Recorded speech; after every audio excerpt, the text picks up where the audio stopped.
മുസ്ലിം രാജ്യങ്ങളുണ്ട് കൊണ്ട് മാത്രമാണ് കേരളം രക്ഷപ്പെട്ടത്. ഇത് പറയാൻ നമുക്ക് എന്താ ഒരു മടി? എന്തുകൊണ്ട് നമുക്ക് പറയാൻ പറ്റുന്ന പറയണം കുട്ടികളെടുത്ത് അവരുള്ളത് കൊണ്ട് മാത്രമാണ് നമ്മൾ രക്ഷപ്പെട്ടതെന്ന് പറയണം. അവരോടുള്ള കൃതജ്ഞത നമ്മൾ കാണിക്കണം.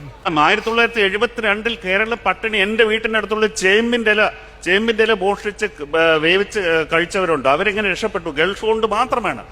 ഞാൻ പേര് വെച്ച മുസ്ലിം എന്ന് വെച്ചാൽ തന്നെ പറയാം, അങ്ങനെ തന്നെ പറയണം. അതാണ് നമ്മൾ ഏറ്റവും കൂടുതൽ ഈ കേരളം ഇന്ന് ഈ നിലയിൽ നിൽക്കുന്നുണ്ടെങ്കിൽ കേരളത്തിൽ ഏറ്റവും കൂടുതൽ ഇൻവെസ്റ്റ് ചെയ്യുന്ന കമ്മ്യൂണിറ്റി ഏതാണ്? Muslim community. മറ്റുള്ളവർ അവരുടെ പിള്ളേരെ ജർമ്മനിയിലും ബാംഗ്ലൂരും അവിടേക്ക് അയക്കുകയല്ലേ ചെയ്യുന്നത്. കേരളത്തിൽ അവർ ഇൻവെസ്റ്റ് ചെയ്യുന്ന മുസ്ലിം നമ്മൾ we should be grateful that.